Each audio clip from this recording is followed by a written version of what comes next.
call the meeting to order. Like it's 6:34. Let's do a quick roll call. Okay, acting chair McNeil, Present. board member Zorns. Here. Board member Arndt, Here. board member Srebnick, Here. board member Dembowski, board member Perry, board member Me. Here's a quorum. Okay, thank you. We'll move on to public comment. I believe we have one person for public comment. If you want to come forward here. I can do that. Okay. I got 2 hours. Give or take. Yeah, it's been a while since we've had public comment, so it's nice to have you here and speaking with us. My pleasure. My name is Bill Hogan. I've been a director of Intercollegiate Athletics for about 35 years. And I moved here in 2006 to bring Seattle U back to Division I. Anybody a Seattle U grad? Chieftains, any chieftains in here? Okay, well, maybe your next degree will be Seattle U. But I got to meet James through another friend of mine, and I'm really big. I retired as athletic director in 2016 and got involved in a couple of projects here. I love Seattle, came here in 2006. And just want to see our youth be in better shape. We all know how bad the COVID was. And it's kind of a two-pronged approach is that this area in particular, this Bothell, I know you're in two different counties, but this area, there's a space there where it's not being fulfilled as far as any kind of a Boys and Girls Club or YMCA. It's just not a YMWCA. It's just not here. So our goal is to try to establish a facility here, and that's going to take some time. But we think with the right board members, we think we have a chance to make this thing really special. So I have a few items here. Just you can glance on that if you get a chance. Yeah. Just kind of give you an idea what we think of this first draft. We just got started, and this is kind of a way to sort of keep you in the loop. And this is I think we're starting out. Don't you always kind of shoot for the stars? And if you don't quite make the stars, you're still pretty good shape. That's the way we kind of look at it. So we're going to shoot for everything all at one time and try to get as many things. For example, we're thinking about 320,000 square foot, 4 stories, indoor turf, all kinds of facilities, opportunities, academics and sports. It's primarily a youth center, but it's also for all kinds of, for other folks too. But that's the thrust. The thrust is to try to build something that has a long-standing impact on individuals within the community. James is a great example. I've heard his speech a few times. I'm sure you have too. But just the whole impact that a Boys and Girls Club at Kirkland, if I remember right, Kirkland had on his life. And I was involved in Boys and Girls Club, I've been involved in Special Olympics here. And I was on the executive committee. I don't know if you remember when we hosted national games. I was one of the deciding votes on that on the executive council. So we really believe strongly in the value of sports and the value of especially an impact on young people. And we need that. We need this in this community to help our young people grow. In particular, it's nice to see women involved here, but these are the things that I happen to research a little bit. As I was one of those people that really supported title. I've been athletic director so long. I started when I was 28. I'm not 38. I'm like 70. So I've been athletic director for a long time, but I always supported women's sports. And women in particular really value sports and activities at a young age, and it can grow. I'll give you a quick example. My daughter was raised in rural Indiana for about 10 years. We moved to San Francisco, and that's a huge change, right? Big cultural change. Well, she didn't play sports. And it impacted her. It hurt. It bothered. She had a hard time adjusting because she didn't just join a team, a soccer team or a volleyball team. So the idea behind this, for me, this whole concept of this, the YCE building is to uplift the young people, to give them some positive interaction, especially from coach. I think James said he had a 6th grade teacher that really changed his life. Well, there's a lot of people like that. I've been around so long that you can find that story everywhere. And that matters. I call it a pebble to lake. The pebble goes in a lake and there's a ripple effect. No matter how small that pebble is, there's a ripple effect. That's what this is going to be. Now, it'll be a hell of a lot bigger than a pebble. But this is, the idea here is a pebble. And then it's going to grow and enhance. So we want everybody to benefit from it. But I was told I only have a few minutes, my 2-hour speech. I'll hold that for the next time. I'm sure you're excited and looking forward to it. But if there's any quick questions you have for me right now, I can try to help. We got a good board, we got James' inspiration, but I think we have a real good shot at this with putting all the people together. I've done this before in different kind of categories. Sally Elgin Baylor. I'm seeing his wife Elaine tomorrow morning, and he passed away, but he put us on the map, and we got out of it for since 1980. Bringing that back was hard. This is kind of one of the similar opportunities to make a huge difference, to impact everybody's kids and grandkids. Even if your kid's going to Emory, he'll still come back here. Absolutely. It's a fact. Thank you. Thank you. Bill, and we look forward to hearing more from you. Thank you, Bill. Well, Okay, we have elections up next. We do.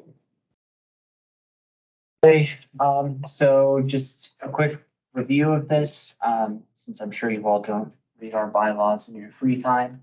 The chair and vice chair both serve 2-year terms starting in April. There's no limit on the number of terms.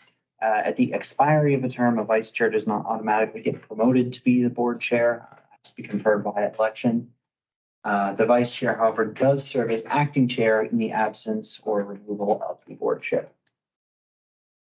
So first thing we'll do is have acting chair McNeil open nominations for board chair, receive any of those. Close the nominations after we have at least one. We'll do a vote, and then we'll do the same thing for vice chair. So I'm opening nominations for board chair. Board members on. I nominate you as board chair. Okay. Any other nomination? Do you accept the nomination? I do accept the nomination. Yes. Anybody online? I think. Yeah, Councilmember Perry's on that. Okay. No other nominations. Okay, so I'm gonna close the nominations, and then so there's not more than one nomination. We should probably still vote though. Yeah, you can entertain a vote of confidence. I would entertain a vote of confidence. So do you want to roll call it, or how do we want to do it? Ayes. Let's just do ayes. Okay, all those in favor? Aye. Aye. All those- Thank you. Thank you. All those opposed, nay? And any abstentions? Okay, the ayes have. Thank you very much for the vote of confidence. I appreciate it. Well, I'll say it's bittersweet to be back in this role. There's a lot of work left to do here. And I look forward to helping lead the way and making sure that we keep our senior center open and healthy and wellness for everybody. So thank you. All right, I will open nominations for vice chair. Everybody be quiet. It's the same. You can nominate people who aren't here. That's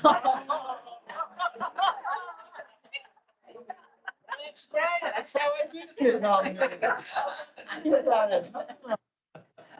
Well, I think it's been a while since we've had a representative from the county, chair or vice chair. And I'm not sure how Councilmember Perry or Councilmember Dembowski's time is right now, but I would recommend Councilmember Dembowski. am I taking that as a nomination, Councilmember Perry? Board Member Perry, excuse me. Indeed, in nominating Councilmember Dembowski, yes. Okay. So we have nomination for Board Member Dembowski. Vote on it. And is there any other nominations? We have to accept. So the way we would do this is we would just tack a little addendum onto the motion that says pending acceptance of nomination. There you go. That's what we did last time. Yes, we did do that last time. So closing the nominations for vice chair. And I'll entertain, I guess, a vote, confidence if he accepts. All those in favor, aye? Hi. All those opposed, nay? Any abstentions? Fabulous. Well, thank you, everybody, again, and hopefully we can get Rod to accept his not participating nominee. Thank you, Board Member Perry. All right, consent agenda. Does anybody have any questions, comments on the consent agenda? Everybody have a chance to review? Okay. All right, well, I'll entertain a motion to approve. So moved. Second. It's been moved and seconded. Any discussion? Okay, all those in favor by saying aye? All those opposed by saying no? Okay. And any abstention? Thank you. Consent has been approved. Discussion items number 5, we're into the Q1 2023 financial report. All right, so we'll through this. Our 2023 Q1 total revenues, we have a variance of 141,000. We are, the reason is because we have a DOC grant reimbursement that is in progress. So as soon as we get that, it'll balance out. And then we also have a tax revenues. If I can hop in real quick about this DOC grant, I know we've been saying forever that it's in progress, Yeah. but we mean it. It's Yeah, in progress. Everything on our end It's is done. submitted. It's been submitted. It's sitting on the desk at the Department of Commerce, waiting for them to stamp it and give us a check. So it'll be here next time. Great work. Property tax revenues, a little less than what we anticipated, but $14,000 in a variance there.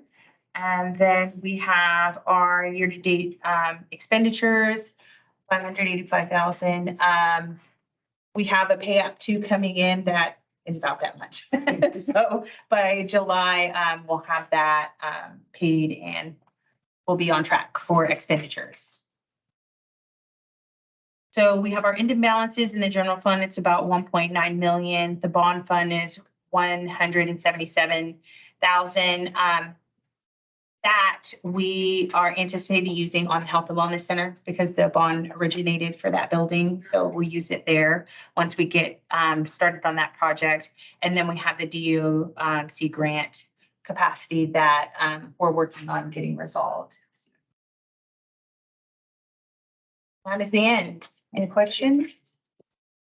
Yeah, anybody have questions? I did have a question on the property tax. Mhm. It was like 14,000 less. So the property taxes, we're going to end up with the amount we expected at the end of the year. But the way that, see if I can find the mouse so I can go back 2 slides. So as you all know, we don't receive our property taxes at a regular rate. There's sort of the 2 big bumps. The expectations that we've plotted there are based on 1 year, I believe it's 2020's revenues, and in 2021 and 2022 both. They've generally, our revenue stream has generally followed this trend, and we've ended up at our expected amount at the end of the year, but there's a little bit of variation along the way. So I can tell you, just for example, that our April tax revenues are a little low. If you look at this chart, there's sort of a bump in it. It's going to be more of a straight line this year. It's just when stuff gets deposited, when we receive current taxes versus when we receive delinquent taxes. We expect it will all add up in the end to what it should. That's what it's done every year so far. Great, thank you. Questions? Thank you very much. Moving on to reports, we'll do a capitals repair update.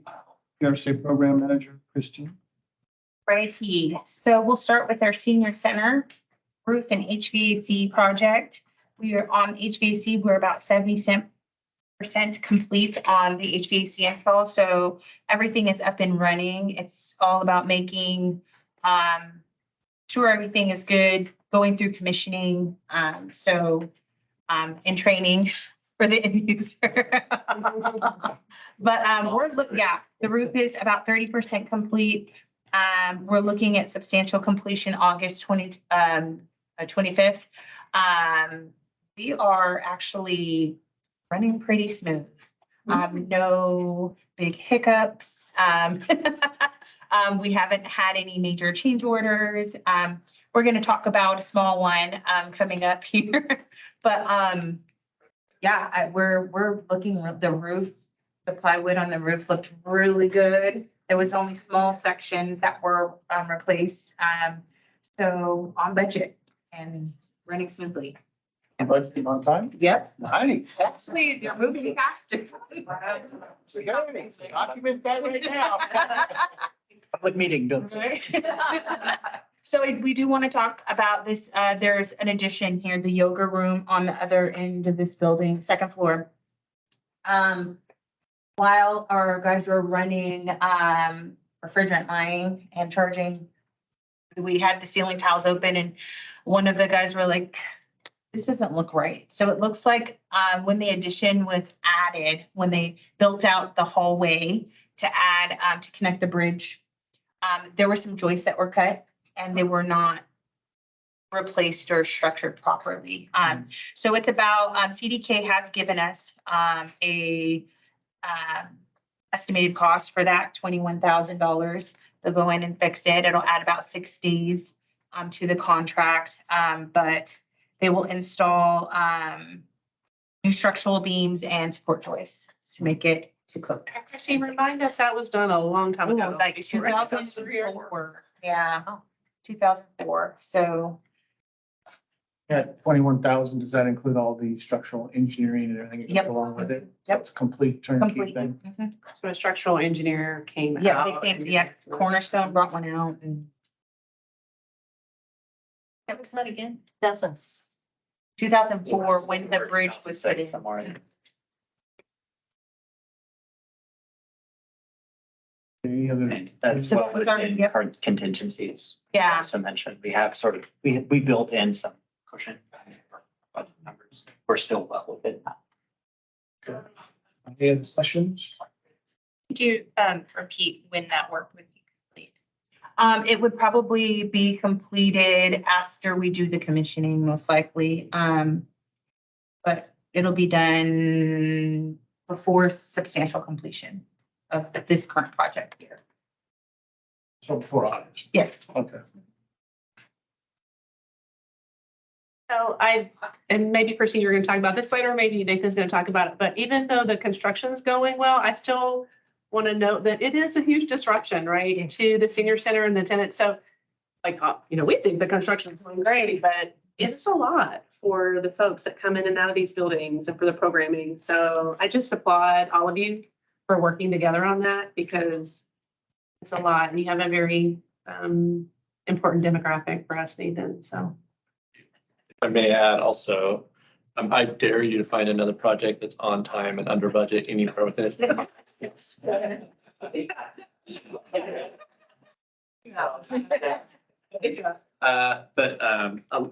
really has lots to do with Christine and so the team who did the coordination to make it happen.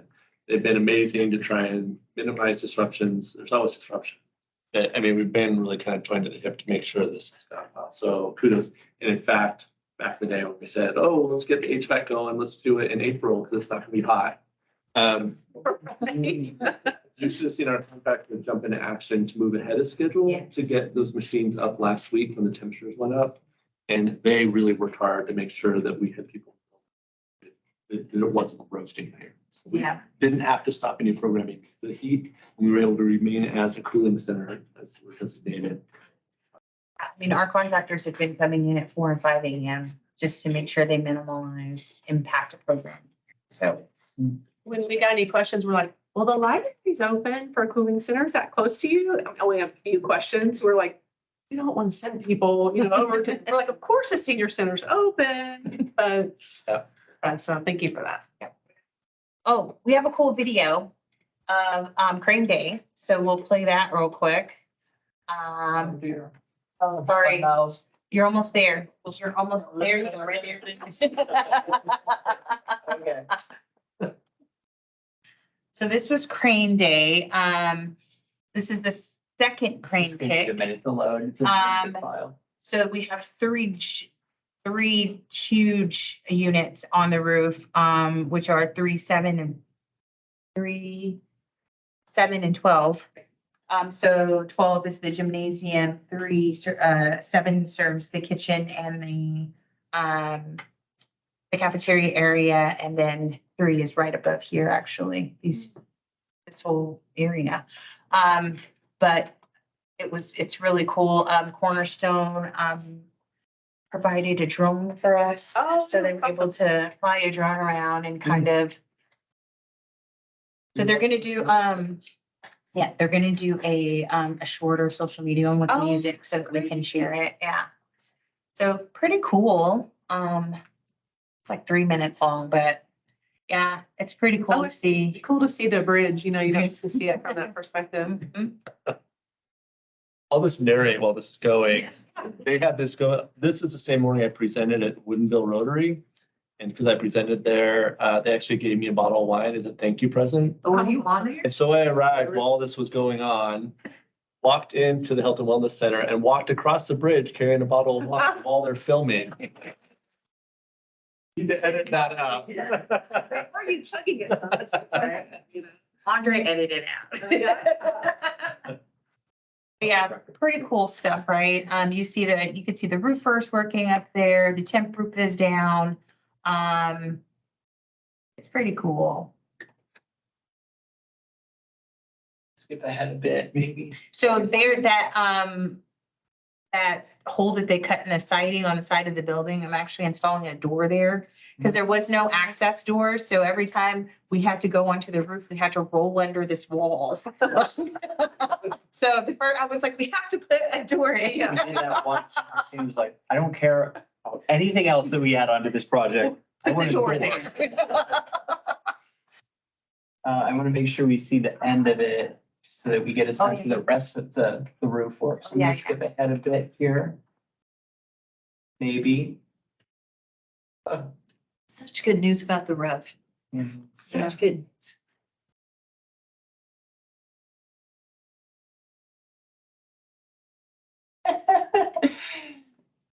So that's kind of tucked in behind that wall there. Mhm. Okay. Yep, 2 big units sit there and then a couple of small ones.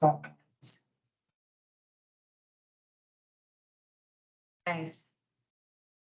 This is showing the other side. The units are sort of split. There's some over that area, and there's also there's some stuff on the flat roof up here. See both of those.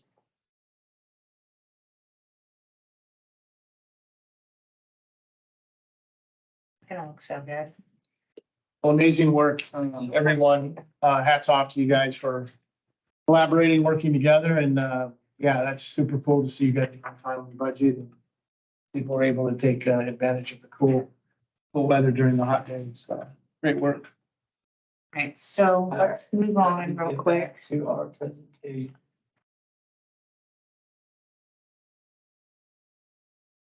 All right, so we have the Health and Wellness Center roof and HVAC project.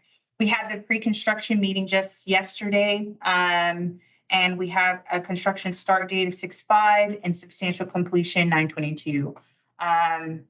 Our contractors, we know that the first floor of the Health and Wellness building serves as basically like a medical center. Is that the right terminology? So our contractors are, being mindful of that, and we're actually kind of jumping schedules where we're doing first floor work early in the morning, 5 a.m. till 9 when the first floor opens, and then moving to the second floor where we can be a little bit more flexible.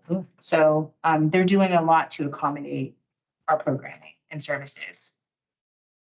Envelope investigation. So we had thermal imaging completed 5/24. The results were typical. There was nothing surprising that was found. We did, we tested 8 locations on 5/8. No structural issues were identified. Of course, we had some raw on some of the siding, but nothing structural. So really good. We're awaiting the final report, but Cornerstone has said that we're probably right at the prime time to do the work as soon as we can and not have any major change orders or nothing structural. So I think we're in a good place. The bones are good. Bones are good. We gotta All right. fix up the facade a little bit. All right, so we went through all the good stuff and now I have. Right, so as you know, we are doing a crawl space investigation over at the Health and Wellness Center. We know that there is standing water down there. We have been working with hazardous material consultants, civil, mechanical, building envelope consultants, and geotech. They came in, they went into this crawl space, they did some investigations, they did some testing. There was no hazardous materials found or biological growths to date. But they are continuing the investigation to find the source of the water, whether it be ground, whether it be a sewer leak or a water supply pipe leak. We need to find out where the water is coming from. So right now we are conducting a test for fecal coliform and fluoride. So fecal coliform, if it's sewer, we're going to know that. And then fluoride, we'll know if it's city water. So, and if it's neither, then we know it's groundwater coming up. So as soon as we get that, we're expecting to have that early June, then we can talk about the path forward. So, yeah, I just wanted to make sure you guys, as we're talking about future levies and stuff like that, we really need to know that there's probably something that's going to need to happen there. I just don't know what the scope is yet. All right, and that is the end of my update. Any questions that you all have? The groundwater, is that the same groundwater we've been talking about for quite some time? Yes. Yep. Okay. I say that because we've been talking about it for a while. Yeah. It's been over 20 years. All right. All right, we're up to North Shore Senior Center brief by Nathan. So want me to change that? Okay, yeah, thanks again. I wanted to we've been doing a lot of times when I give you an update, it's programmatic. I talk about what's going on in the buildings.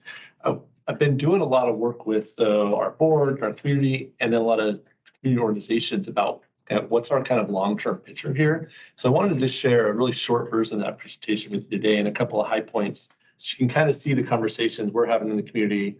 We're getting a lot of buzz about. So this will be a very expedited version of a very nerdy presentation that I can spend more time on later. But if we can skip ahead a slide, this comes from, we're really thinking about, we have this asset that was built 25 years ago to serve older adults. We're thinking about what we need to kind of be looking forward to in the next 25 years. And so these are kind of the programs we do now, but we want to think programmatically and from a strategic perspective, what do we need to start doing now to stay relevant? And the reason why is because the senior sector is both growing and changing. And so I'll spend a couple of minutes talking about that today. That's mostly because people are living longer, seniors are becoming a bigger proportion of the population, and there's different generations in that senior label that have really different expectations of what they're looking for. I threw this slide up. I'm going to go through a quick couple of fast, dirty graphs. This is a population graph and an age population graph. And so that bottom band is young people. The lighter band in the middle is working age adults. And the band at the top is seniors, people over age 65. And this is what the population in America looked like in 1962. And 1950s, early 60s, It's when the US actually invented this label of senior. It didn't used to be seniors. They invented teens and seniors at the same time because they had these kind of new pockets of the population that they wanted to be able to market to and talk about. So you can see most of the population's there. And then that little tip of the spear at the top is seniors. And then that changes over the succeeding decades. You can see 1962 when most of our social policies and practices around seniors were built. But then 1982, global life expectancy is changing. By 2002, you see this kind of bubble and the baby boomers kind of moving up. But just the overall shape of the population age demographic is changing. People are living longer, they're working longer, and they want more relevancy longer into their lifespan. What's interesting is to pull up 1962, compare it to today. That old model, remember when we invented teenagers and we invented seniors because we had these new things? Those are much less relevant labels now than if you look at the shape on the right than they were back then. That light band of working age adults is about to move into the top band. There's a lot of research that's been done about what happens when a community ages. Once a community gets to be over about 20% people over age 65, you end up with some really radical shifts in how that society functions because there's more generations that are more represented across the age demographic. And researchers call that the super age. So once you get to more than 20% of your population is over age 65, you're considered a super age demographic. There are several places around the world where that's happened. There's pros and cons to what as that happens. We can talk more about that later if you want. But in the United States, we're going to hit the super age in 2030. And that is probably true of Washington State and North Shore also. In fact, we'll probably hit it in 2028 if I look at our demographics. So you can see what the population looks like in 2042, or it's projected to look like. And the way we provide services and we serve communities is going to be radically different. We want to be thinking as much about that band over age 65 as that band under 18, because both of those are really distinct generations and going to have different needs. But what this does tell us is both globally and in the United States, people in their 80s are the fastest growing demographic, and they will be the most quickly growing demographic for another few years until it becomes people in their 90s. So that part of the population is just going to grow. I've pulled the data for our different North Shore cities. I put Woodinville up on the screen just as an example. Our North Shore cities really are very similar to what we see on this national data. So it's not like we'll be abnormal in any way. We're about to be super age communities. And what does that mean for North Shore? It means older adults are going to make up a bigger proportion of the community. Older adults and their families are going to be looking for a broader range of activities and social connections. Older adults are going to be working longer. Their spending power is going to be bigger, and they do not want to be called seniors. So I want to give a couple of examples because this has huge implications for the marketplace, for how we provide services, for civic services. And just for a couple examples, I want to talk about what it's going to mean to be a senior. This is a Porsche. It's a sports car. It goes real fast. It does everything a Porsche is supposed to do. But it also has a lot of age-friendly features, has surround driving technology, all sorts of rear view mirror sights. It has driver assist technology. It is actually built as a senior car, but it's not a senior car. It's a Porsche. And it's a cool product that's been designed with an aging population in mind. And they're doing great because of that. It's not a senior product. It's a product designed with older adults in mind. I want to talk about Pattis glasses for a second. Pattis is a company that realized there's much growing demand for reading glasses, and people less and less want to buy them from that weird rack in the pharmacy in a 3-pack. So they developed some cool lines. They had kind of a cheeky marketing campaign. And these aren't senior reading glasses. These are reading glasses that are designed with an aging population in mind, and they're really cool, and they're killing it in market share. This is Battywinkle. Do you know who Battywinkle is? She's a very successful social media influencer. She's 85 years old. She has over 4 million followers. Her tagline is "Stealing Your Man" since 1928. A lot of people call her a senior influencer, but she's not a senior influencer. It's not seniors that are following her and being influenced by what she does. People pay her because she's an entrepreneur with a wide range of people who follow her. She recognizes her role as someone who can influence a huge part of the population. Her tagline, one thing she says is, just because people are living longer doesn't mean they're old. So one more, I keep throwing this up, and I might have shown it to this group before, but I keep using this picture over and over again to kind of drive this point home. That's the Golden Girls on the left, and the newest version is Sex and the City on the right. And do you know what those two shows have in common? They're both shows about what women do in their 50s. And back in the day, half a generation ago, women in their 50s were looking for their senior living arrangements and kind of hanging out by themselves. And women in their 50s today are looking for a much wider expanse. Well, people in their 50s today, a much broader, expansive part of society. So we're thinking about these changes in the senior sector. We're strategically trying to think through what we need to adapt to as a community center that focuses on older adults.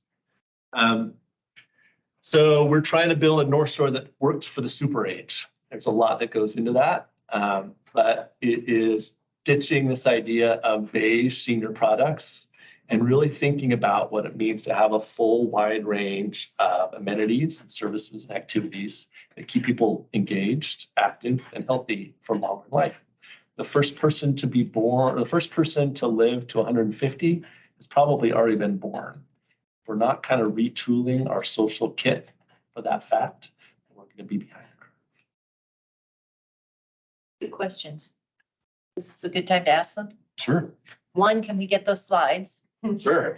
And two, could you come present to our city council? I'd love to. In fact, I just did a version of this at a workshop for Mill Creek City Council, so I'd be happy to. Send out the slides that has names.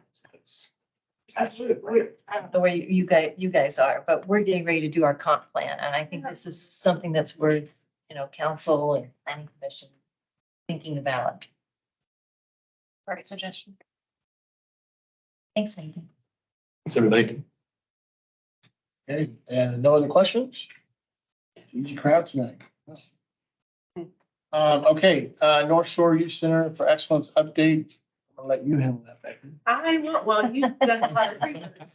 Yeah, it's kind of exciting. Well, look at you go. I know, it's kind of exciting to hear y'all speak. So just as a reminder for anyone who might be new to the group, several months ago, the NPRSA Board asked staff to work with King County to apply for a grant and gave the board chair the authority to accept that grant money and to sign a contract. We are very excited that thanks to Councilmember Dembowski and our board chair McNeil, I'm sorry, that's hard for me to say. We have gotten paperwork just last Thursday from King County for the first phase of grant funding, and the first phase is $350,000. So what that will be for is for a site feasibility study, and we are working on a statement of work for them to review, filling out their budget template and their contract template. And so there's a few steps we have to do, but have our legal folks review and that kind of thing. But once we get that back, we'll be issuing an RFP or an RFQ. We're actually just copying one of the ones that Kenmore already did for one of their similar site feasibility RFQs process. So hopefully it won't take too much staff time, but we'll be getting that out to find an architectural or design firm to help us with this first phase. So it's really, really exciting. Any questions for us? Exciting news. It is really, really exciting. I mean, it takes a long time to lobby and to see which grant fund source was actually going to work. But we're kind of taking that money as the private 501c3 gets stood up. Awesome. Thank you. It's been a long journey with a long way to go. It's not going to be an easy task, but if you think about if we get it up and built, the amount of kids we can help. And to Nathan's point, it's gonna be the super and the younger, and then the way of life as they come up and providing safe spaces and places for them to go and encouraging them. I think with what we've gone through the last few years, I think is important. So I want to thank everybody for their hard work and dedication on making this happen, and Councilmember Perry and Dembowski for their work in county for making it, helping us to get that grant. Okay, study session. Okay, so tonight, now that the construction projects are, well on their way and everything's going well, we had a little bit of breathing time to really think about planning. And so what we want to do tonight is much like you do with your councils when you do a study session. You don't have to vote on anything, you don't have to approve anything. We just want to have a guided discussion about the future of NPRSA. We staff need a little bit of information from you as our board and from Nathan to help us, to help inform the next couple of meetings that we have, inform some of the reports or information or questions that you need us to go back and research. And the only way we can really do that is if we step through some topics and kind of hear what you're feeling about certain things. I know there's been requests for a little more robust reporting and planning on budget numbers. And we don't have all that tonight, but we need to hear a little bit more from you to know what we want to invest our time in to do some reports. One of the things that I want to say, we've had a lot of discussions about this, and so I know a lot of you don't really know me personally. But what I'd like to say is we're doing amazing things.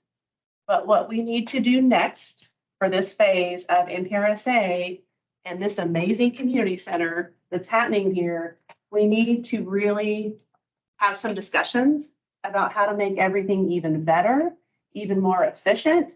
And we need to start talking about some of the challenges. I'm the type of person, I like to just have discussion and start talking about them. What I found, especially with government entities in this awkward structure that we have this awkward NPRSA board, and then we have the senior center board. And sometimes we're all really, really polite. And we don't want to say things and we don't want to really problem solve because it makes us uncomfortable and it makes us sweaty and nervous. This group, we have got to start talking about some things. And there's challenges with these two properties that were here long before any of us were here. And if we don't have some discussions about how we maintain these buildings and how we plan for future funding, we don't want to, in 10 years, look back on this and say, oh gosh, well, I wish you would have fixed that, or I wish you would have done this. So tonight is just a very dipping our toe in the water of some discussions. So please be honest. Don't be afraid to give your feedback. So I think we all want what's best for the community. So I'll turn it over to Christine with that. The one thing I do want to say is one of the most difficult things, and I'll just put it out there right away, is that the city of Bothell did agree to be the administering agency of NPRSA. That's a struggle for us. It's hard. And for those of you that are new, only 10% of my time is devoted to NPRSA. Sometimes I have to do a lot more than 10%, even with an amazing staff. The way it's set up, Barbara and Christine do everything for the administration. We don't bill you, NPRSA, we don't bill for finance services. We actually don't bill for legal consultation. We take all the rest of that in-house for the city of Bothell. I will tell you, I don't love that. So we've been having some hard discussions about, do we have the right kind of staff? Do we have the right capacity? And what does that look like? So you may have thoughts about that you don't feel comfortable sharing tonight. I completely understand that. But think through that and know that you could always come and talk to us later and say, hey, because it's not going to hurt our feelings if we decide and in the next phase or generation of this that maybe the city of Bothell is not the city that does the administration. I don't know, but just want to lay that out there that nothing hurts our feelings. So with that, we'll turn over to Christine. All right. So just a little quick overview. The timeline, I think we provided, everyone here kind of knows the timeline of when the NPRSA got started, how it got started. So that is there. I'm not going to spend too much time on that. It's just there as a reference. We'll talk about 3-year budget look ahead right now, really high level, and capital repairs plan, what we have approved, and how that gets us to the end of the current levy. And then we're going to talk about current challenges. When we look at these current challenges and the board considerations for the future, we're really talking about next levy. What does it look like moving forward, renegotiation of the tenant agreement, things like that. Okay. So let's just get in. We'll skip over the timeline. And if there's any specific documents you want to see, I can pull them up whenever we reach a convenient break. Skip Yep. this. So this is what our 2023 to 2025 budget looks like. Our revenues are here at the top. So we have a 1.9 this year, but that'll be depleted significantly because of the projects we're doing. And then we have 1.5 revenue for 2024, and then another 1.5 for 2025. Our expenses are about 4 million for this year, leaving us with about 58,000 at the end of this year. 2024, we stuck the building envelope in there, so that's why that's there in the handrails, because those are the only 2 projects that we have on the capital repairs plan that are approved, that are paused. So that's there, and then we have nothing slated out for 2025. The 310 is administrative costs. So next, any questions about that at all? So basically, if we don't approve any other projects at the end of this current levy, which expires 2025, we would have almost $1.5 million. But that's if nothing else gets done, then the envelope and the. So one question, does that include the loan that we're getting from Department of Commerce? Yes. Okay. The grant that we're going to receive is factored in. Okay. But not the loan. No, King so the County King loan County, doesn't we affect haven't this touched, because- we haven't, Okay. that's sitting there. Okay. We're not doing anything with that. Okay. And If this, we do draw, we'll still have the 1.4. Correct. Left. and this doesn't include any work that might have to be spent on Reactive. and Health and Wellness Center or. Yeah, I don't- nothing. That's my mistake. Yeah. So this only factors in what is approved, the capital repairs plan that is approved currently, which would include the building envelope and the handrails on top of what we're doing now. We get to move forward? All right. Oh, well, that's the next slide. So, sorry, we do have the crawl space investigation that we have slated out, and then envelope, repairs, and the handrails. Yep, we're good there. So the only thing I left out was the crawl space investigation, but I believe we approved 36,000 or something like that for that. So Investigations. Yeah. But we don't have anything built into our budget right now for repairs. actually fixing what comes out of the investigations. That'll come later. So does anybody have any questions about what we have completed and in progress / future? No, I guess I would say, kind of when we get through with all this proceeding, we can get kind of a summary of all of the line items kind of together of Mhm. what we've done over the past few years.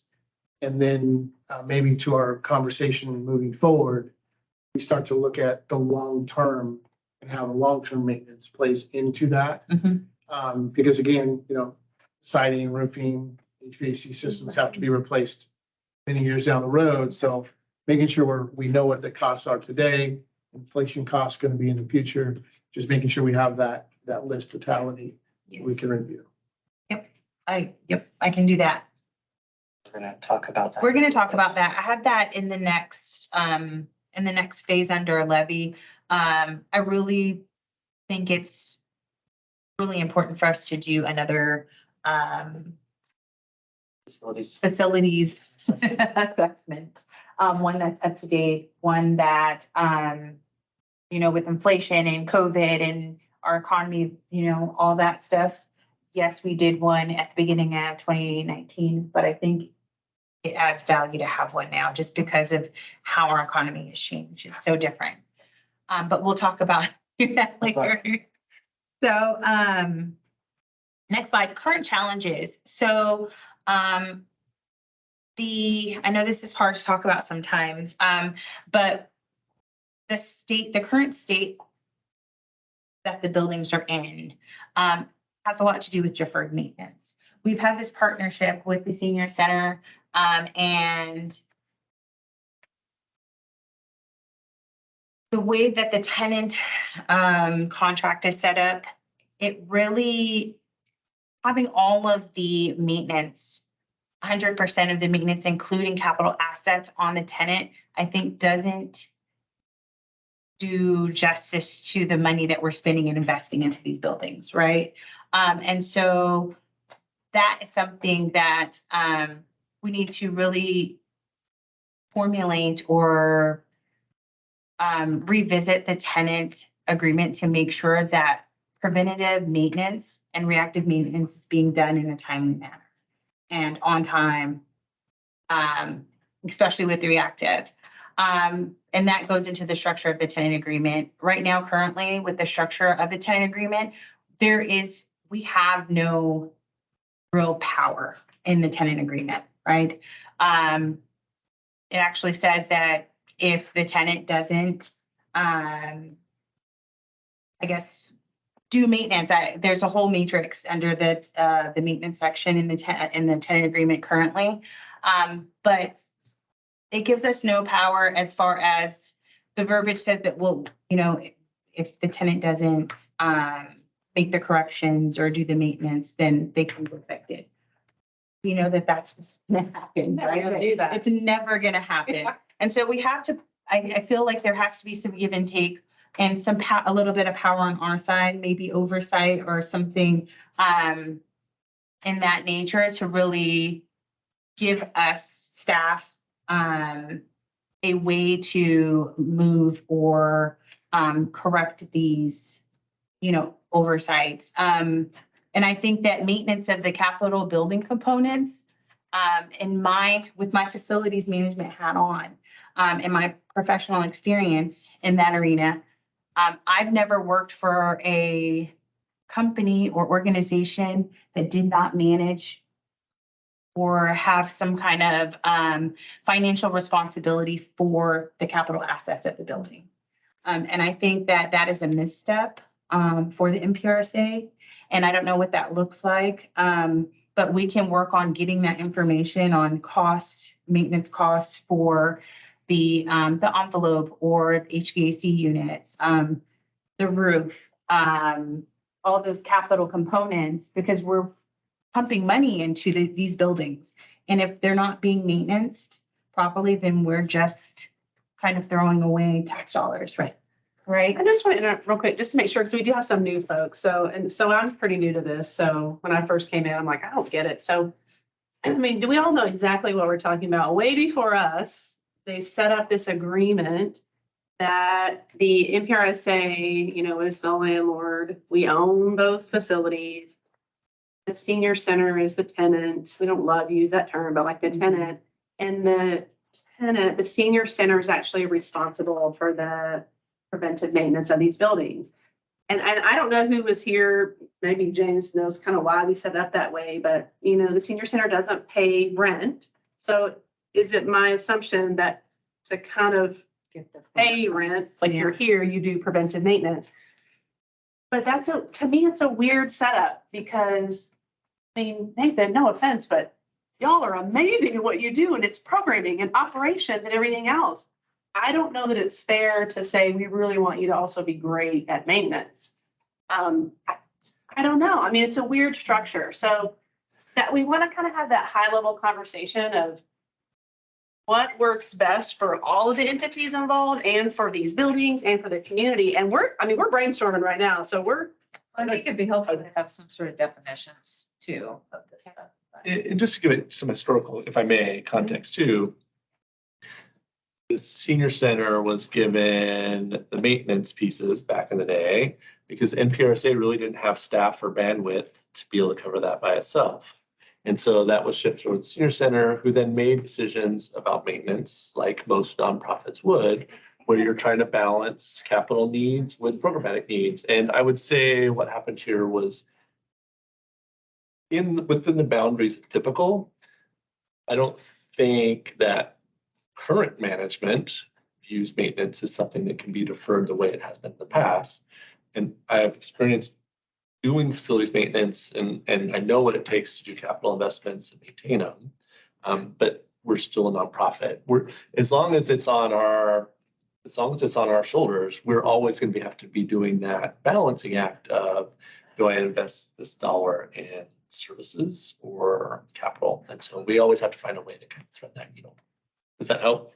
That helps. And to go back to, I think in your agreement, there are definitions, right, of what's preventive maintenance, what's, maybe it would help when you talk about the capital investments. So for example, when you put in this HVAC system, and I think the board already approved you to do this, right, to have a maintenance agreement for the HVAC system or It not? was just to see what that looks like. Oh, to okay. pencil it out. So it's like that maintenance contract could be done and then you would manage that.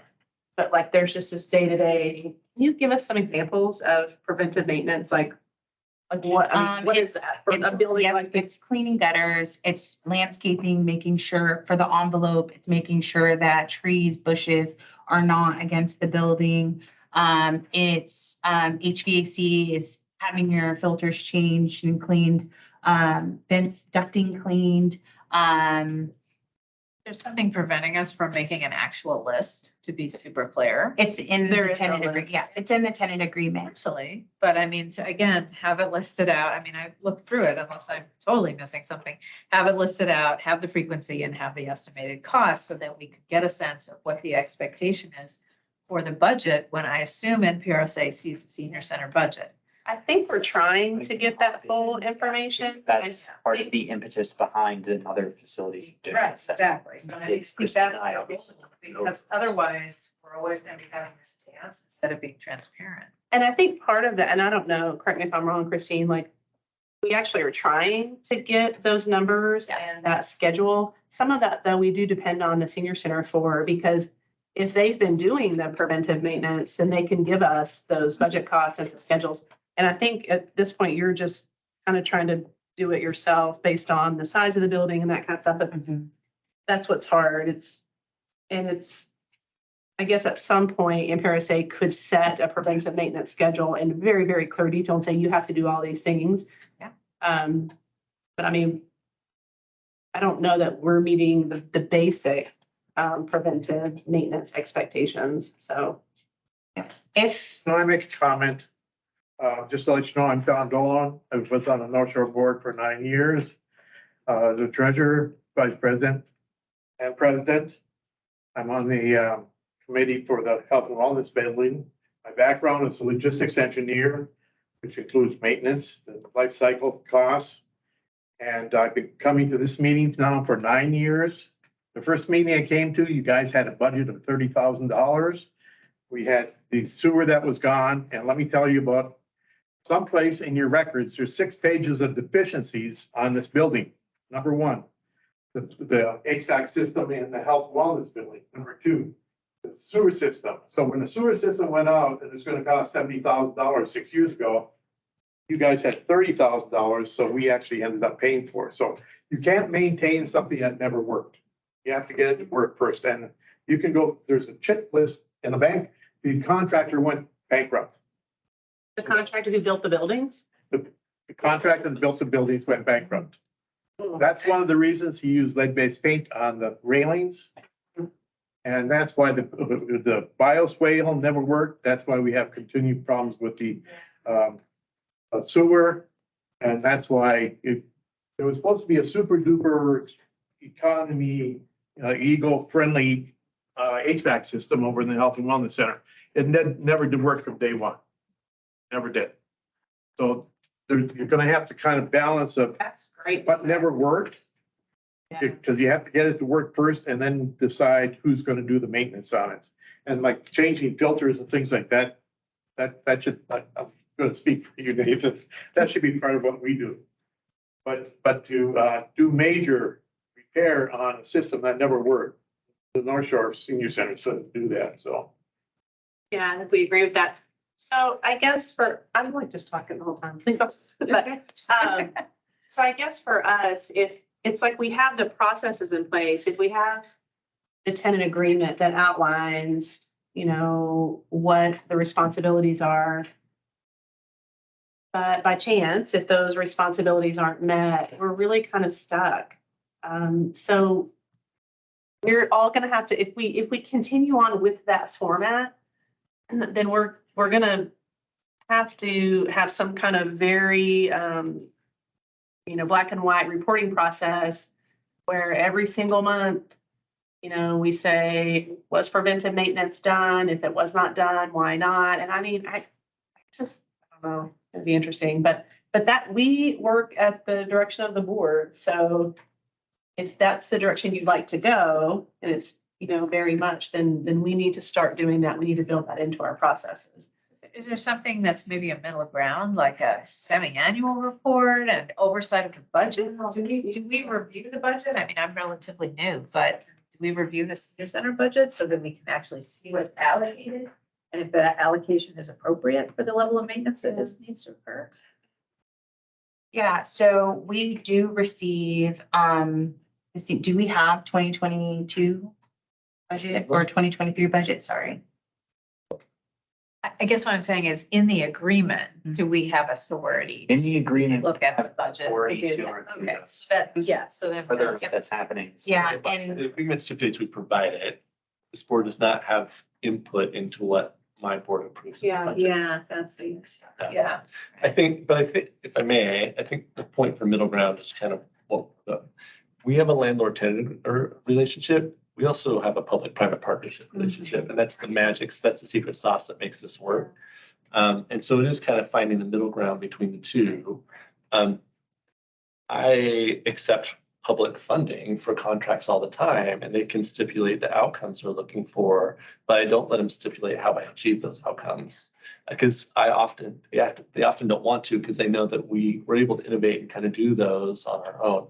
And so the middle ground, I think, I'd love to have some accountability for what needs to be kind of done in the regular maintenance, but I don't necessarily want to fill out a schedule of how many light bulbs I changed every month. And so we kind of need to find that middle ground of what makes the most sense. I think you went forward. I think the thing that comes to mind for me is that there is a list.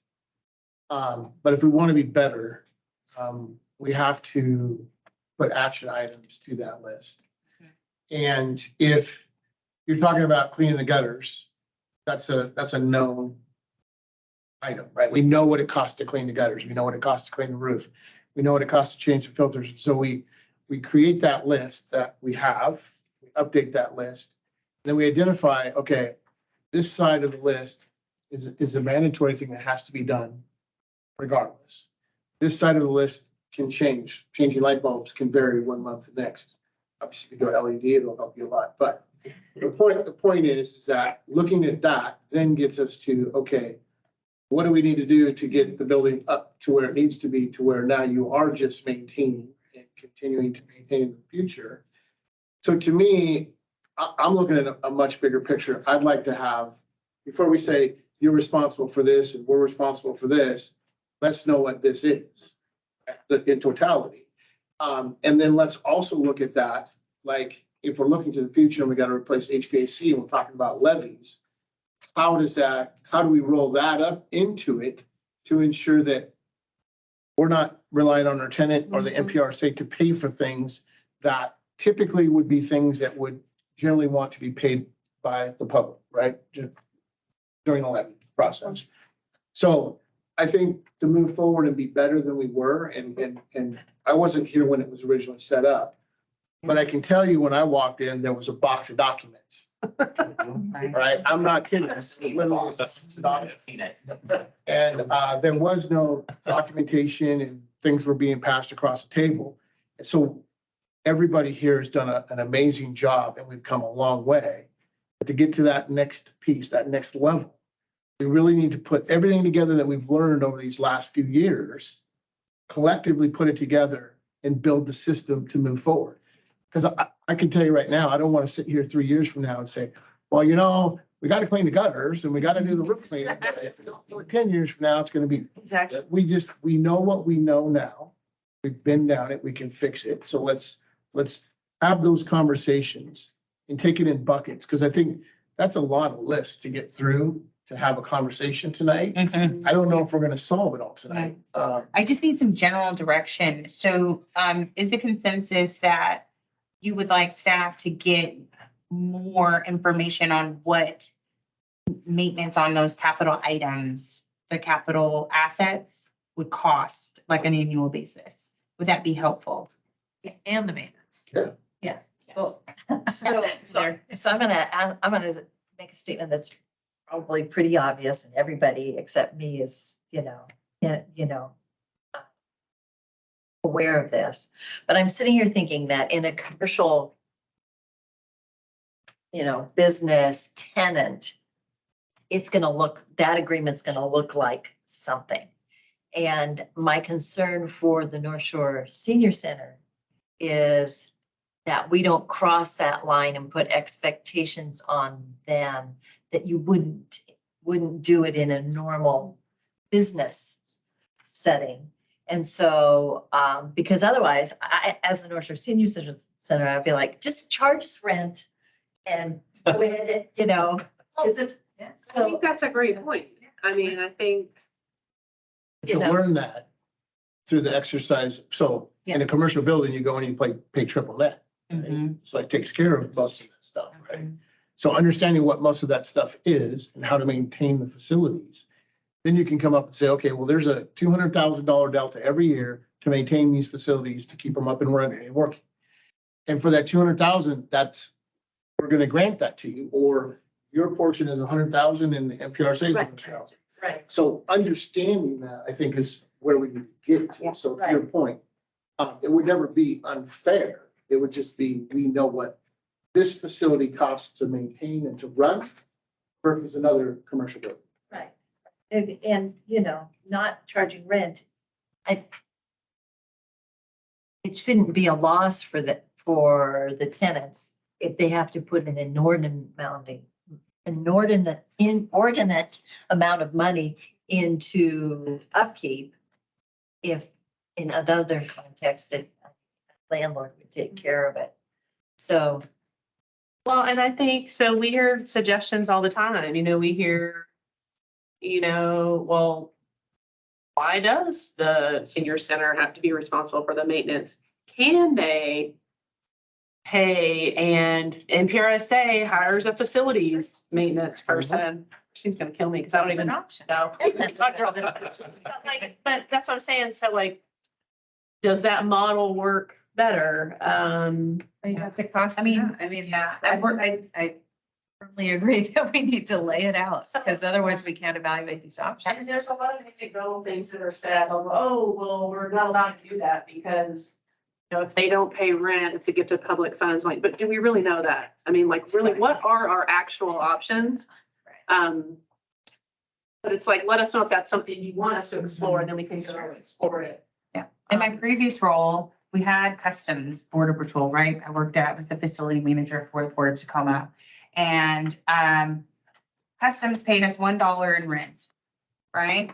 They were responsible for $20,000 preventative maintenance that was billed to them annually, and the port took on the other costs because of the services performed for the port. So there are, different models that we can look at. But I guess we just needed direction from you all, because it takes time and resources to contact and get, estimates for each of the capital assets. And so we just want to make sure that we're going down the right path. And I do, so when we talk about like the NPRSA having a more robust role on preventive maintenance, I do want to remind this board, probably last year, year and a half, I think the senior center requested that, but I don't know what the exact request was, but it was something about us taking on maintenance. I can't remember. Yeah. We kind of talked about. Loaded the trial, I mean, we asked you all to consider what would it look like if NPRSA took on some of the maintenance and what mechanism to get back and forth on that. Yeah. That didn't go anywhere, and that's fine. It didn't, but I feel like we know more now Yeah. and we did, we've all been here longer, so. Part of that came from the tenant agreement requires us to put together the maintenance plan for the buildings. And Christine and I quickly realized that with my part-time staff and mostly volunteer maintenance and maintenance being something in a pandemic is not top of mind for us. My version of maintenance plan was a gulf away from what Christine was saying. I know she wanted the 100-page manual for how we do this, and I got like a half-page cheat sheet of how we do the work. So, I mean, we're trying to, part of this discussion is kind of bridging that gap too. And so, yeah. I remember that we're looking, I know that the biggest reason why it was kind of a no situation last year was because of the, I guess, The ballot measure language. yeah, on So the current levy. yeah, if you read the ballot measure language, it very explicitly says that the senior center, thank you so much for bringing that up. Yeah. Yeah, and so The senior center. would do the maintenance. Right. Preventive maintenance. So But again, I think it's how we define these things, right? And how the partnership is structured. And so So it could Play in there. be that if you opt to try to do another levy, like maybe that next levy says, oh no, voters, would you like for the NPRSA to take on the facilities, maintenance program out of the senior center, and we go in a different direction Yeah. that next, but that's. So I guess we're hearing y'all are open to kind of a lot of different creative ideas and to bring back some recommendations, but you're not, like dead set on the senior center has to keep doing the preventive maintenance, but. I would just say we're gonna change. Right? And as we're changing, everybody's got to come up to speed. Mhm. And I think if you have something, an entity that's in place, that's gonna be there long-term, Yeah. that entity will know how to take care of the facility. So I just want to throw that out, that I believe that we're gonna always change in the way we look at things, our full-time jobs and all the stuff that we're doing. This is not our full-time job. So if we can find a structure that works, that will go beyond us, I think that's important to also be thinking about. So to confirm before we move on, just so that Christine and I know what we're directing our resources to in terms of deliverables that you're all looking for. You would be interested in a list of all of the things that need to be maintained and of what that would cost. And from there, we would sort of part out what the NPRSA might be responsible for and what the senior center might be responsible for. At a later date, we'd make that decision. you're talking about annual costs, right? Annual. Yeah. And- Okay. And I would And like, and I would like to know in a typical commercial building and tenant relationship, how is the responsibility typically broken down? What is it? Oh, I can tell you that now. So usually the capital assets are the responsibility of the landlord or the building owner. And then the cost for, regular preventative maintenance would fall on the tenant, depending upon the lease though. All the leases that I've done, that's the way it's been. Or you have like, what, Chair McNeil, pointed out earlier is triple net lease where, it's like a full service. So the tenant pays, full rent for whatever price. There's a calculation formula and the landlord provides all services, so including janitorial, garbage, stuff like that. So all the responsibility falls on the landlord. But typically, and yeah, So- typically it would be, yeah, it would be, That's something to be adjusted, right? We yeah. can still work on an adjustment. Yeah. And you had mentioned a building assessment. yes. Yes. Also, So that's fall in my that follow-up Mhm. question, which is, are we just interested for now in staff figuring out like a yearly list of things to be maintained and what that costs? Or would we also be interested in staff providing a longer outlook? These are the things that are like the big capital items that are going to need to come up for repair. Okay. Because I mean, you need the capital side and the maintenance. Yeah. Because one is gonna serve the levy purpose for planning, so, yeah. So that is gonna cost money. I mean, they both cost money because we have The to take facility time. assessment is gonna cost, money. But I can move forward. How much is it? Probably 110 to 15. Yeah. Oh, Not mine. That's the maintenance. yeah. You absolutely need it. It's like an inexpensive lesson learned Yeah. versus like, You'll oh, bring it, crap, you'll we bring the didn't know cost that back and was- we'll vote on it, or what are you gonna do? It's, that amount is the amount that Becky could sign. Yeah. So it's sort of like, as long as we have clear direction from the board that this is something you're interested in us pursuing, we should be able to go ahead. And that way we can have it for your next meeting in July and we can really have a good conversation there about it. Okay. So I'm seeing all heads around, that's nodding. Chair McNeil, you could entertain a motion authorizing the staff to. Oh, so Maybe nice. that's study session. Yeah, we do. Well, I mean, if you want to do an action to authorize us to do that. Yeah, Separate right. from the study section, you could Right. entertain a motion to authorize staff to move on with that, and then we'd have the board's blessing to have Becky sign a contract under or within Becky's signature or signatory authority, and then we'd be able to bring something back to you hopefully in July. And what's that signature, what's the authority? She's good up to 100,000, and it would be nowhere near that much. Wait a minute now. That's the second time. I think, I'd like to just see an estimate, right? You could just email us an estimate.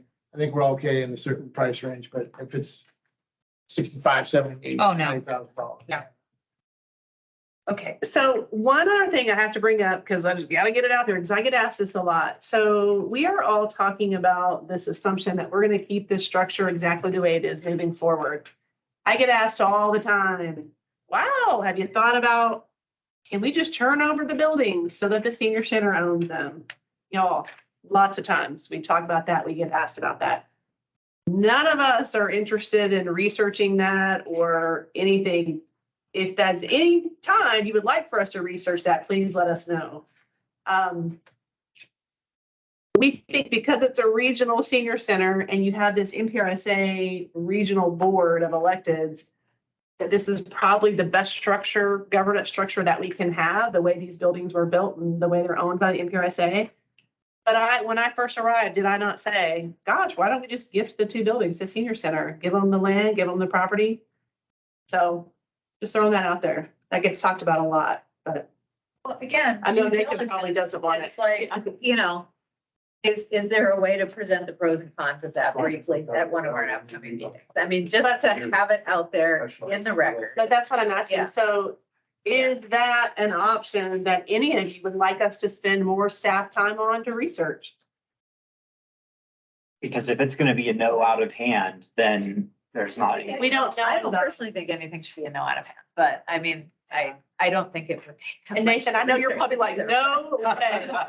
Nice try, y'all. I don't know what the senior center wants or doesn't want. Yeah, so that's part of your pro con when you find out. It's probably worth a 15-minute investigation. It'd be would my. Well- An investigation. But it won't be a 15-minute investigation. I think that's why we've never, ever answered some of these questions because they do take a little bit of time. And so my thing is, let's really, no kidding, get the answer. If anyone even cares about finding out the real answer. So I would think that for me, when we talk about gifting buildings and stuff over, a lot of things go through my mind that the community has been engaged in this process. And I don't know if I'm personally, we'll just speak about myself personally, I'm not comfortable gifting anything, knowing it's a great partnership, without community input. Yeah. I would feel guilty just doing something like that as an NPRSA board. Yeah. Yeah, I'm But just- that's part of it. Yeah. That's what I'm saying. I mean, you could probably lay these things out in literally 15 minutes and come to the board, then it'd be all out. And I can put a slide together that says, if we Yeah. give it to them, it's not our problem anymore. Right. But like to actually. It's actually the That's what are the legal implications of that, stuff Really like want that. to answer the question. It's the legal review, it's the levy bond information, it's a special taxing district. Yeah. Research, so- Take to resolve, but, Yeah, so, but those are the questions like, and we don't have to tell us tonight, but like, it's just like, I'm the type of person, like every year we ask the same things and I'm like, well, let's just really find out the answer. Like, no Right. kidding, go find it out. So I think maybe, it's- we yeah. have a lot of- If you look at what the other senior centers are doing now. Kirkland, it's in their community center. They furnish the community center, they pay for all the electricity, plus they give them, I think, $250,000 a year. Issaquah, they own the building. They pay for all the heating, the maintenance and everything, and still give them $100-some thousand a year. Edmonds just built a brand new community center and senior center on the water. They own the building and they take care of all the maintenance and all the utilities. So And that's why I think if we get the information collectively all together, whether it's giving it or not giving it, knowing what it's gonna cost, knowing what the future, what the assessment of the building is gonna be, knowing the programming the future programming for the facility is also a piece of that. Bringing that all together gives us something I think the board can actually look at, but just having it in little pieces is kind of history.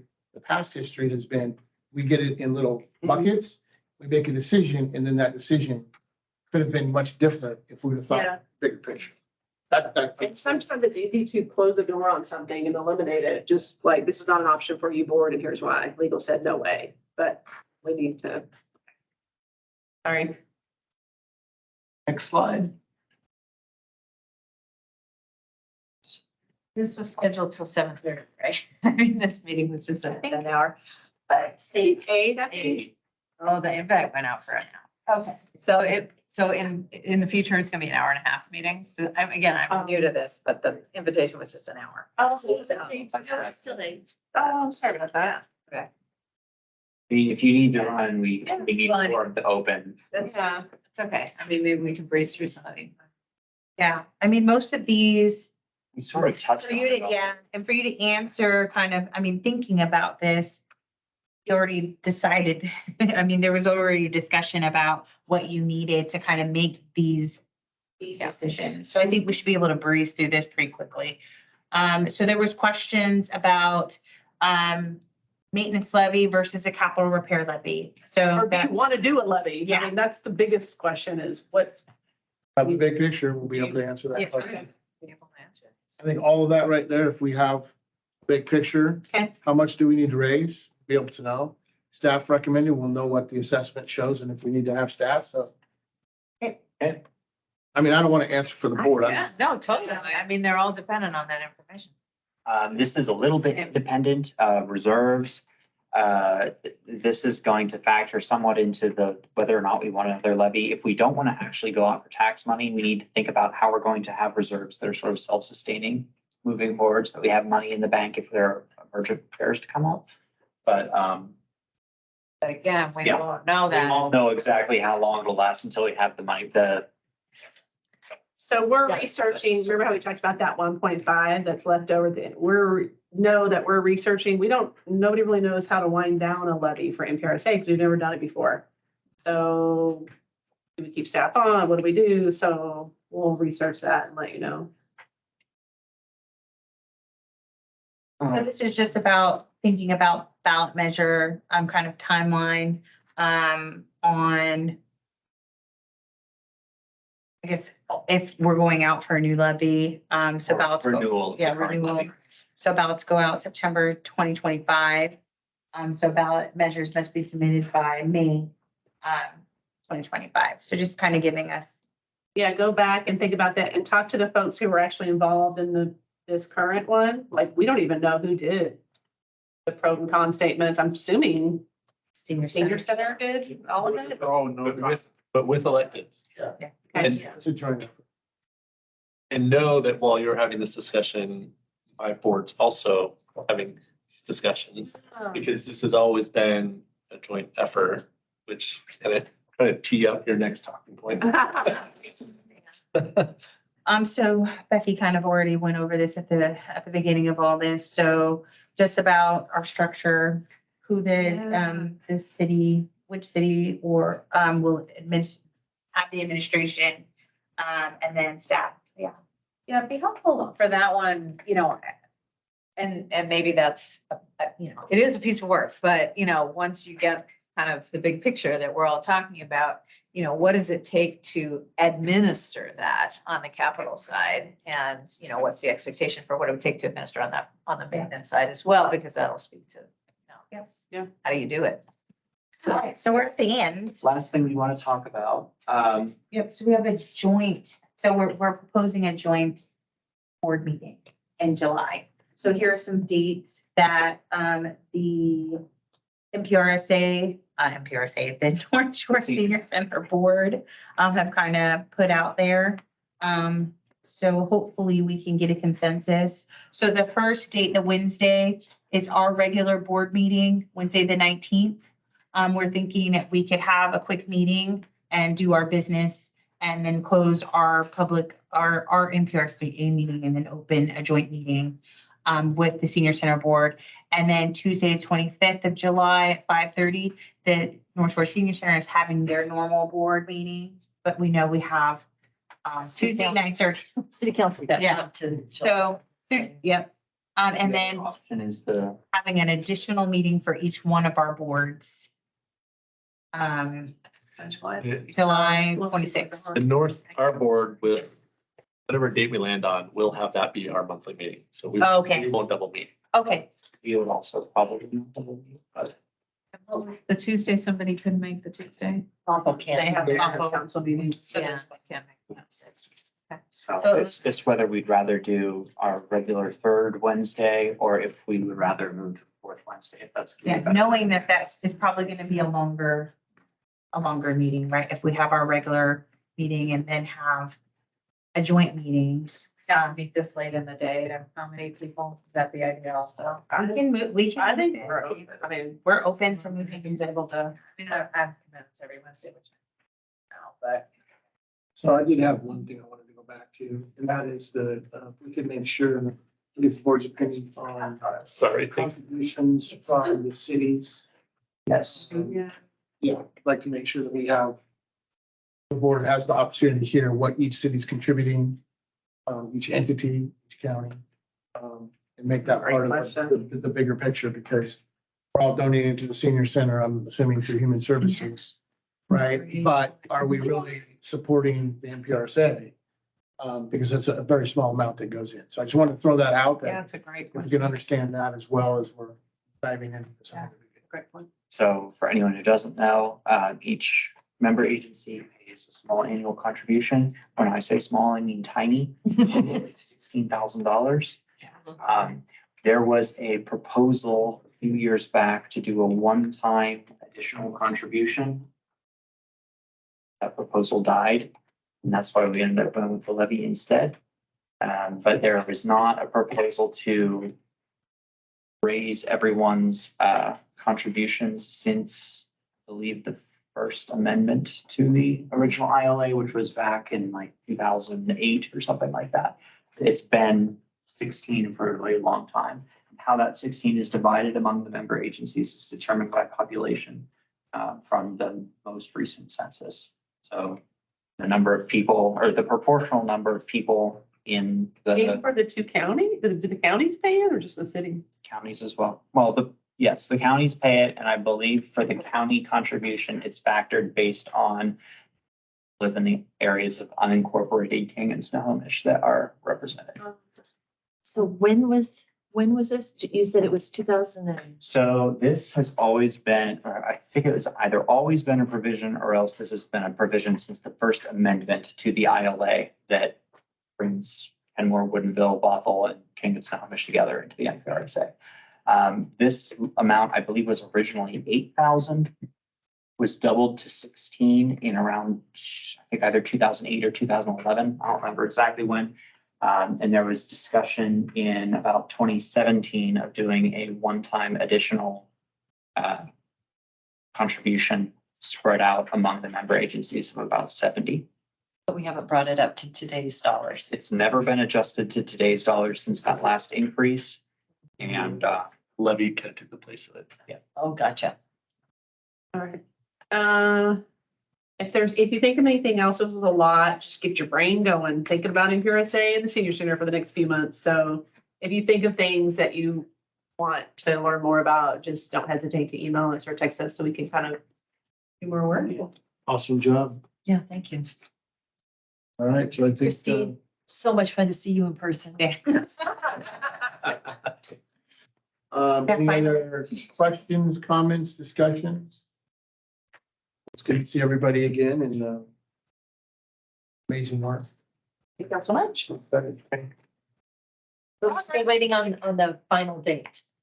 Yeah, yeah, we'll send an email. Okay. Hint, the